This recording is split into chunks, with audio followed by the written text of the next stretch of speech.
Welcome to Arts Roll Call, a podcast showcasing artists and arts organizations, highlighting the role of the arts today in Greater Lansing. I'm Robin Miner-Swartz. I'm an editor, communications consultant, and a lifelong arts advocate. And today I'm talking with Petra Daher. Petra is a filmmaker, photographer, and artist specializing in documentary film production, digital storytelling, and photography. She studied at Michigan State University and has been the owner of Petra Daher Productions for 20 years. Her films explore culture, creativity, environmentalism, and grassroots activism. Petra has produced and worked on award-winning films that have been screened at film festivals, on Netflix, and on public and educational television. Her photography has been exhibited in galleries and published nationally in a variety of media outlets. She loves to share her passion for storytelling and has taught digital filmmaking, photography, and puppet theater to students of all ages. Petra is an artist in residence for the Wharton Center's Kennedy Center Partners in Education program, and she works with teachers to integrate puppetry and digital storytelling into their lesson plans. Right now, her company is producing a documentary series called Great Lakes Water Warriors about the Great Lakes water protectors who are working to safeguard water and enforce healthy water policies, and Uniting People, a documentary about the rebirth of the Poor People's Campaign, a social justice movement led by the Reverend William Barber that inspired the largest wave of nonviolent civil disobedience in the 21st century in the United States. Petra, so glad to have you here today. Welcome to Arts Roll Call. Thanks for joining us. Hi, Robin. Thank you so much for having me on the podcast. Well, I'm excited to talk with you because your biography is so diverse and impressive. So let's start with just the fact that it covers so many things. You have so many areas of specialization that you've touched on. Can you talk about your journey as an artist? What first got you hooked on creating? I think as long as I can remember, I've been so just obsessed with creativity. I've been so sensitive to art, and I just had a great love for storytelling. And I've found a way to carry that through my entire life. What did you gravitate toward that you weren't expecting on that journey? So yeah, I'm trained as a filmmaker, and the unexpected things that happened was, obviously when you're a young artist, you're like, I'm going to be a documentary filmmaker. I'm going to spend my life doing that. And then life has other plans. I had a mentor named Lonnie Beatty. He was an educator. He worked with state and federal programs at Lansing School District. And he said, Petra, I think you're a teacher. And I was like, nah, I don't even like school. Like, no. And he got me set up to start something called KTV Kids Television. And that was actually my first teaching experience. And I loved it. I loved being that adult that I wish I had when I was a kid. And I think the other quirky thing was puppetry. I was a part of early Old Town. And me and a woman named Penny Kriebel and a woman named Nancy Frank and some other folks came and went, like Al Allen and Clarence Song. We started something called Art Space, which is quite a bit like what Reach is now. And we were teaching art to both adults and kids, and going into the housing developments, and also part of the very beginning stages of Art Space. And we decided, we're going to start a puppet troupe. We can talk more about that later if you want to. That actually leads into my next question, because so I have a personal passion for Wharton Center. I serve on the advisory council and I've been going there my whole life. So I would really love to hear more about your artist in residence work with Wharton Center and how puppetry became that other artistic outlet for you. Yeah. So when we decided we wanted to start a puppet troupe, we wrote grants and we studied with In the Heart of the Beast in Minneapolis, which I just I can't say enough good things about that puppet theater. And they fuse puppetry with social activism, and they fuse puppetry with cultural sensitivity training.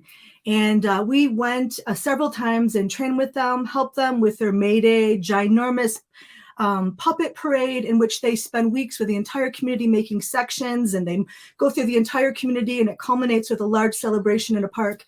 So anyways, I also worked with a couple times with Wise Fool out of San Francisco. They now have another hub in the New Mexico area. But I think even as a kid, I was always fascinated with the magic of puppetry. And I like doing it with recycled items. And I spent a lot of time just honing my craft. And I actually taught briefly with the Arts Council when all the funding was cut from, not all the funding, but Lansing School District had to really cut down on arts in the schools, and kids were getting arts like every 7 or 8 weeks, I was part of the team that worked with the Arts Council to go into schools, and I taught puppetry. Oh, So great. from there, I was referred to the Wharton Center. The Wharton Center's program is the Kennedy Center Art Integration Program. So we partner with the Kennedy Center, and we get resources from the Kennedy Center, and we also have a yearly conference in which we work with people from all around the United States that are artists, and they work with teachers to integrate art. Right now, kids need all the love and support they can get. We all know that the traditional classroom is somewhat antiquated, and very few people thrive teaching in an assembly line mentality. And it feels like magic, and it's such a joy to be able to be the person that works with teachers and brings art into the classrooms. And so my specialization is puppetry, but our program also has a fine artist, we have a dancer, we have a person that specializes in drama. So we have a summer institute, and teachers have to select to do the whole program to participate. So they come to the Summer Institute. We learn about art integration. We're a learning community. We're all there helping each other, sharing advice, sharing what works, and also crying together, because let's face it, it's been a really hard decade for educators. It's been a hard 2 decades for educators. Yep. Then teachers get to select an artist in residence, and we work with them throughout the school year. We help take difficult subject matter and integrate our art medium into it. This year I did one in Dansville that was all puppetry made out of recycled items. So it was integrated with an environmental lesson. I just did one with a group of 2nd graders in Mason, and they were supposed to learn about different aspects of community, like from mayors and politicians to artists, and it's kind of complicated. So each week we did a different puppet of a different type of worker. Neat. So is it both creating the puppets and how to manipulate them, but also storytelling with them? Absolutely. So we make puppets. It's integrated and aligned with curriculum standards, and usually it culminates with some acting with puppets, and then usually they perform. But the truth is, the kids write notes and they say, that's the best thing that happened all school year. Or they say, I believe it. You know, this is the best thing that ever happened to me. And what's sad is they never write letters like that to math teachers. And I'm not saying it's just me. I'm saying art integration works. It does. It does. Well, and sometimes those other things they're learning, they don't have the context for where it will become important in their lives until a bit later. But this feels very relevant and right in front of them. Yes, very much so. Well, grassroots activism and stories seem to drive a lot of things that are important to you too. What inspired you to make documentaries that are focusing on creating change in the world? I'd have to say, first and foremost, my family. I had a mom that was a pioneer. She was a social worker, and she worked for the rights of women and children. Quickly, she was part of the group that worked with legislation so that men could actually be in the delivery room with their wives. Oh, wow. My father was the son of Lebanese immigrants that fled Lebanon for better opportunities. We were from the southern part of Lebanon by the Palestinian border. We also have roots in Egypt. And so I grew up in a very multicultural setting. So how could you not be really aware of just the different issues that different people from different cultures, and especially people of color, are dealing with?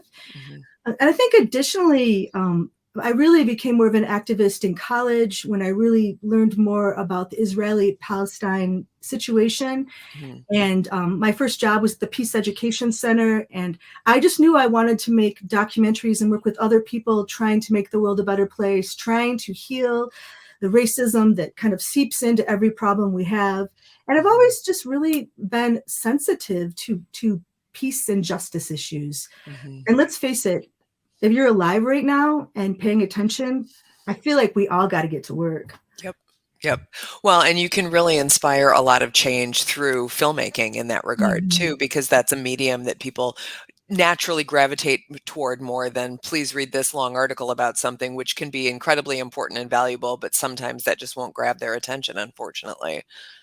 Absolutely. There's something wonderful about a documentary is it can encapsulate so much information and so much time in a 30-minute documentary. And I've actually been making documentaries since I was 16 years old. Oh, wow. What was your first one about? I think I actually went to a vocational school. So of course my first documentaries were about musicians and music. But in college, I had a document. My first film festival documentary was called First World Refugees, and it was about a homeless man that chose to be homeless. He was a former veteran, and it was the story of his life in a treehouse. Oh, wow. Let's see, what else? My second documentary was called Yoga Working Within Myself. And it was about I was very interested in yoga at the time. It wasn't as popular as it is now because I'm 100 years old. But, part of the documentary was trying to get people not to be afraid that it was a cult, or it was trying to teach people something, religious. And so it's wonderful to see how so many people have opened up to yoga and the gifts that it can share. Oh, yeah. Well, you recently received a GRIT grant from the Arts Council for your film Uniting People. How did that grant help make that project a reality? Well, I have to say, I love the Arts Council because they're one of the few groups that actually are helping local artists with funding that they can use in any way they need. And so that amount of money will help me spend some concentrated time editing the documentary that I have. I run my business, but I also have passion projects where I do some fundraising and I also do some in-kind services. So this will help me finish this project. It's almost done with production. And so it'll be done in September. And if people follow my social networking sites, they can find out where to see it. Well, and it sounds then like the Arts Council really has given you that space to help grow your work. Absolutely. I actually have been involved with the Arts Council since about 2016. I knew about it, but I didn't jump into getting the resources until about 2016. And I, like I said, I was able to be part of the art residency program that helped Lansing school kids get access to art. And then I got a Chris Clark grant, and that helped in part pay for the camera that I used to film Acting Like Nothing's Wrong. So absolutely, they've definitely, and I think they're wonderful. Do I wish the amounts of the funding were bigger? Heck yeah, because, $1,500 helps, but it is hard to be an artist, and artists are often paid in different ways. They have to wait longer for their funding. And so I appreciate organizations like the Arts Council that one of their priorities is to help us do our own projects. Well, and speaking of your own projects, you launched Petra Daher Productions 20 years ago. So what made you decide to launch that, and what do you feel you've accomplished through the business, and what do you hope to still accomplish? Actually, I came up with the name Petra Productions in college when I started videotaping weddings so I wouldn't have to work at a fast food restaurant. And when it was time to make a professional company, I just kind of, that's what I've always called myself. So basically, it's getting better, but the field of filmmaking is still very dominated by men. And when I was in college, I was usually one of the only women in the class. And I will also share that usually I was challenged because I was there. I had to, work extra hard to prove myself. And then when I was working in the industry and even working in the film industry, I often found, they would have me do jobs like, well, we can be the production assistant or you can take pictures. And so I realized quickly if I wanted to direct and produce, that I would have to do it myself. And so what I would say to any other young person, learn how to do everything because then you're in control. So doing so opened up so many opportunities for me to not just help people in the local community, but to work with people from around the United States and the world. For instance, this year I connected with a female and wife filmmaking troupe that one is from Lebanon and one is from Syria. They now are BBC reporters, and they have their own production company called Highback Films. And I work with them this fall to help them with filming parts of their documentary here in the US. So they're doing a story. Their first documentary was called Her Stories, and it was about women in Syria that were part of the revolution. And so they were so similar to the type of storytelling I do. I was like, I want to work with you. And their second documentary is called Being Ali. And it's about an activist. His name is Ali. And he was an activist in Syria. I think he ended up in prison. He ended up, in London, a refugee, and he had post-traumatic stress. And he started beekeeping to help with the post-traumatic stress. And interestingly, the US government was the first organization to realize that beekeeping helps with post-traumatic stress.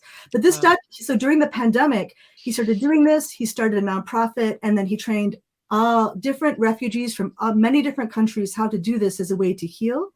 And it's just become a really positive force in the London area. So he was not able to visit his family for about 6 or 7 years because Trump's banned on Muslim travel. And so I got to meet him at the airport and reunite him with his family Oh, and wow. interview them and, do a part, basically do the section of the film that's his reunion with his family, because they ended up in Detroit and he ended up in London.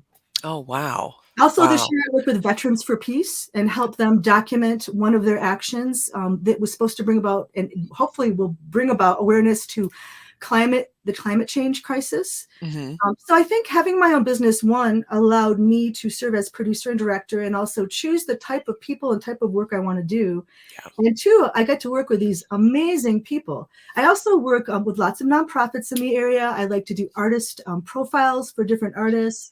I do both, I also help with podcasting and consulting.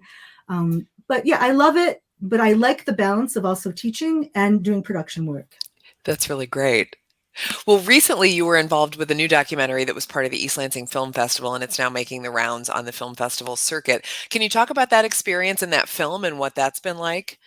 Well, that was just a great opportunity, and it was so much fun. I've been aware of Jane Rosemont for a long time. I think I first became aware of her when I was still in high school, and she had produced a book of photography. And I just could tell she was something special, and she has since moved to the New Mexico area.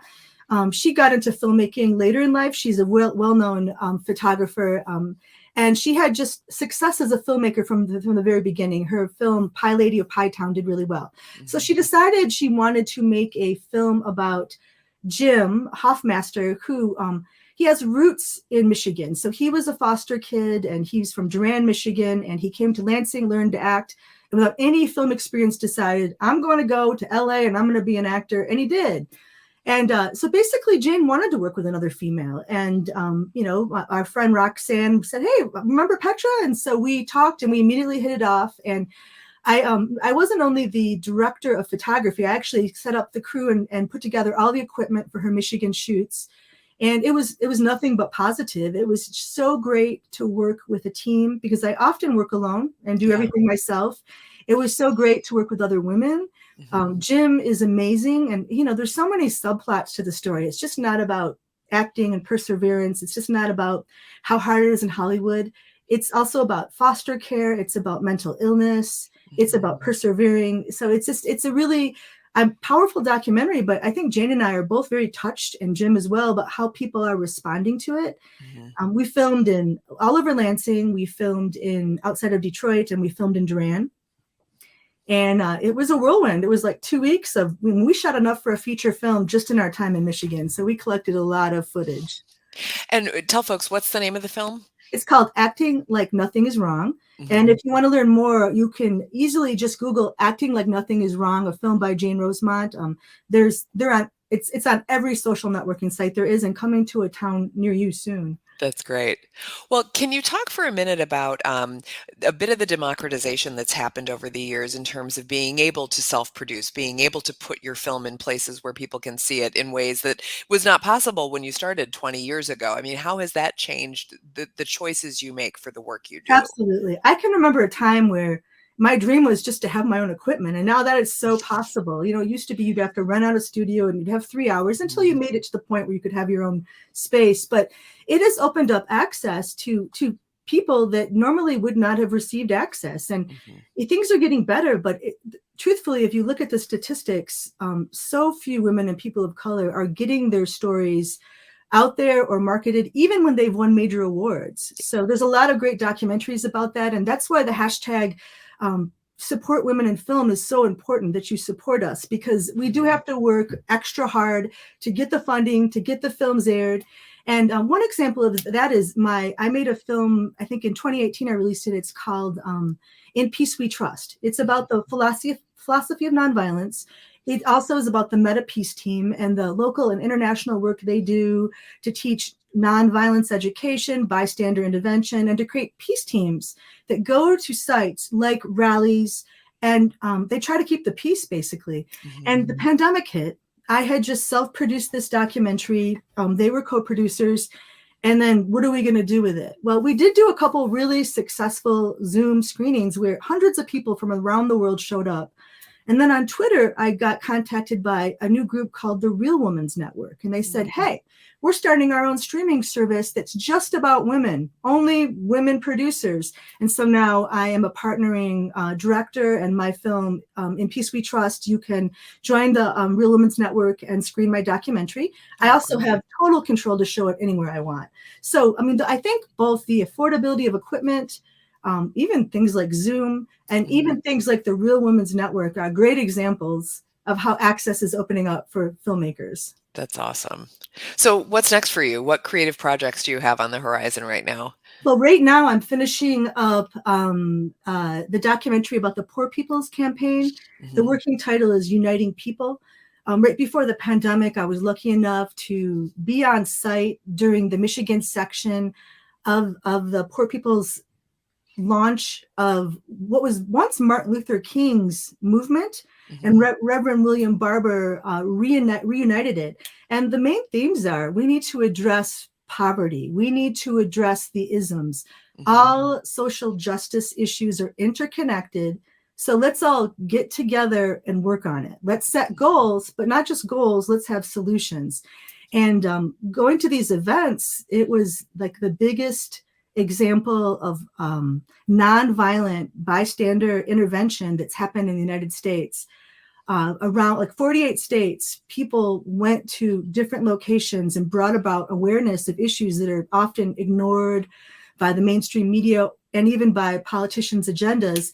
And they did things like, stop traffic in the road, tied themselves to a door. And you might say, well, that's stupid. But you know what's beautiful is the people that did it were rabbis and priests and ministers and, different people, professors, people that were in the position to get arrested, and they did want to get arrested, did it for people that were not in the position to do that.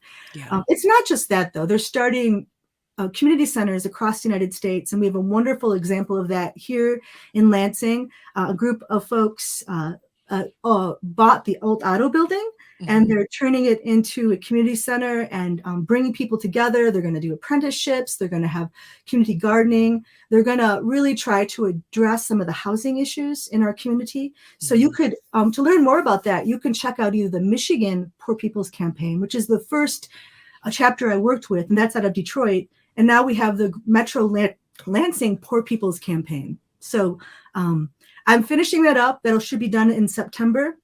I'm excited to show it. The activism and the march, it's like a group prayer.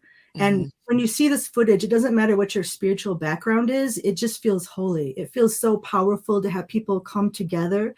And another beautiful aspect of it is song is a big part of it. So people talk, they educate, they ask the people in communities, what are your biggest issues? Let us help you with that. And then in between everything, we sing. It's beautiful. I love that. I can't wait for everyone to see the documentary.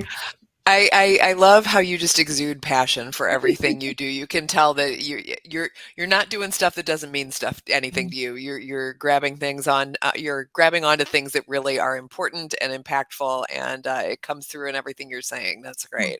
Thank you, Robin. Well, where can folks find you online? You mentioned some of the social media sites and websites. Where can we find you? So my main website is my name. It's www.petradaher.com, PetraDaher.com. And from there, you can find my blog, and there's links to all my social networking sites. I am on Instagram under Petra Productions. I am on Facebook under Petra Productions, and I would love for you to follow me. If you want to learn more about any of these films I'm talking about, I haven't even talked about the one I'm making. It's long-term called Great Lakes Water Warriors, which is about the female activists that are leading the water movement in Michigan. So we all know what happened in the Flint water crisis. We all know that water cost way too much money in some of the most challenged cities in our community, and then people are shutting off water in places like Detroit. Hopefully you all know what's going on with Enbridge and the absolute danger of keeping that antiquated pipeline open. So I decided to interview the female activists that are leading the movement, get tips, advice, hear what their true concerns are. Mhm. Now, obviously, those issues are still really there's a long way to go. So that documentary I'm going to be in production on for a while. And so that'll be something that maybe will come out in the next year or so, or is it Um, even farther so down the line? the Poor People's Campaign documentary, Uniting People, will be done next, and Mhm. I think in about a year and a half, I hope to have Great Lakes Yeah. Waterways, and hopefully by then we'll have some more information about people following through on the governor's decision to decommission Line 5. Yep. Yep.